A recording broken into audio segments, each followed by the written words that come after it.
SHO पेशतखरा Umar Afridi हमारे साथ मौजूद है। इनसे बात करते हैं कि ये वाक़या किस दिन पेश आया और इन्होंने क्या तहकीकात, कहाँ तक इनकी तहकीकात पहुँची है।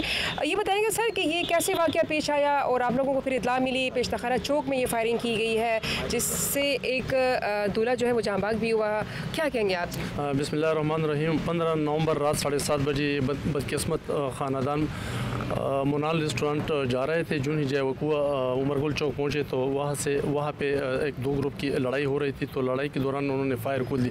फायरिंग के नतीजे में एक गोली से ये लगकर ज़ख्मी हो गए, जो बाद में अस्पताल जाते हुए ज़ख्मों की ताब लाकर जमा हो गए। पेशतखरा चौक में दो फ़रीक़ैन के माबैन फायरिंग का तबादला हुआ जिसकी जद में दूल्हा जाँ बाग हुआ। इस वक्त हमारे साथ मौजूद है एसपी कैंट एतजाज़ आरिफ। इनसे बात करते हैं कि मुलज़िमान को गिरफ़्तार किया गया है कि नहीं और ये कार्रवाई किस हद तक पहुँची है और इसमें ये किस तरह की फायरिंग थी कि पेशतखरा चौक में की गई है जहाँ पर रागीर और मुख्तलिफ़ किस्म के जो शहरी है आना जाना होता है। चौक में फायरिंग करना एक अजीब किस्म की सूरत हाल होती है। हमारे साथ मौजूद है एसपी कैंट एतजाज़ आरिफ। से बात करते हैं। एतजाज़ साहब ये बताएगा कि ये फायरिंग का तबादला हुआ और फिर चौक में हुआ, पेशतखरा चौक में, जैसे कि एक रागीर उससे जाँ बाग हुआ, क्या कहेंगे कि ये किस तरह का ये वाक़या पेश आया? जी बिल्कुल, ये वाक़या हमारे पास रिपोर्ट हुआ कोई हफ़्ता पहले जब हमें इत्तला मिली कि दो ग्रुपों के दरमियान फायरिंग हुई और उसमें एक राहगीर भी लग चुका है। जब हमारी पुलिस मौके पे पहुंची, हमारी टीम पहुंची तो वहाँ पे पता चला कि वहाँ पे फायरिंग हुई और जो ज़ख्मी हैं उनको अस्पताल मुंतकिल कर दिया गया है। जब हम अस्पताल पहुँचे तो वहाँ पे दोनों ग्रुप जो है ना ज़ख्मी मौजूद थे और उसमें मकतूल भी मौजूद था। पहले तो हमें इत्तला मिली कि वो लग चुका है और उसको ना फ़ौरन अस्पताल ले गए, मौके पे जाँ बाग नहीं हुआ। जब उन डॉक्टर भी उसमें जो है वो उन्होंने अपना रोल प्ले किया लेकिन वो जाँ बर नहीं हो सका और वो ज़ख्मों की ताब ना लाते हुए वहाँ पे जाँ बाग हो गया। वहाँ पे अब हमारे लिए इसमें थोड़ी सी आसानी इस तरह से हुई कि जो फ्रीकैन आपस में फायरिंग कर रहे थे वो ख़ुद भी ज़ख्मी थे, लेकिन उसमें एक फ्रीक जो है वो भाग निकलने में कामयाब हुआ। तो हमारे पास एक फ्रीक मौजूद था, उससे हमने अपनी FIR दर्ज की, तफ्तीश का आगाज़ किया। उससे जब इंटेरोगेशन की तो उसने बताया कि इन दोनों फ्रीकियन के माबैन कोई ज़ाती अनात थी, कोई पिछला झगड़ा था जिसको वो पीछे से चला आ रहा था। कोई 2 हफ्ते पहले भी इनका एक सिमिलरली एक ऐसा झगड़ा हुआ था और उस दिन भी वो उसी झगड़े की बिना पर एक दूसरे पर फायरिंग कर रहे थे, क्रॉस फायरिंग। बताएं कि ये वाक़या कब पेश आया था और जैसे कि आपने बताया कि रागीर जो था वो एक जो दूल्हा था वो जाँ बाग हो गया, उनकी फैमिली से कोई बात हुई है? और ये भी बताया कि जो कानून नाफिज करने वाले इदारे हैं ये तो एक सूरत हाल बन चुकी है कि आए दिन जो है ना सड़कों के बीच में फायरिंग की जा रही है, तो क्या कानून नाफिज करने वाले इदारे क्या कर रहे हैं?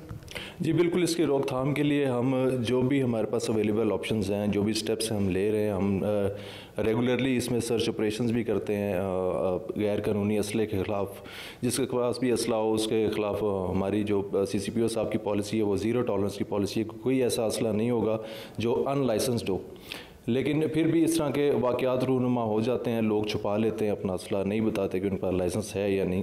तो छोटे मोटे झगड़े पर वो फायरिंग पर उतर आते हैं। तो इससे जो है ना, जिस तरह ये एक अफसोसनाक वाक़या हुआ, उसमें राहगीर जो है एक जिसका कोई इससे लेना देना नहीं था, किसी फ्रीक से कोई लेना देना नहीं था, वो भी लगकर जाँ बाग हुआ। और उस बदकिस्मत मकतूल की तकरीबन उससे 5 दिन पहले उसकी शादी हुई थी और ही वॉज न्यूली मैरिड, अपनी फैमिली के साथ जा रहा था।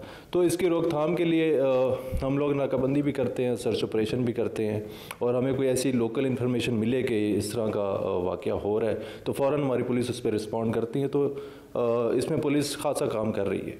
ये बताया गया कि जैसे कि ये वाक़या पेश आया पेशतखरा में, सिर्फ ये एक वाक़या नहीं, इस तरह के कहीं से वाक़यात इसी तरह इस एरिया में आ रहे हैं। पेशतखरा हो गया, चनीबाला, पाया, जो मुख्तलिफ जो रूरल एरिया में ये ज़्यादा वाक़यात हो रहे हैं।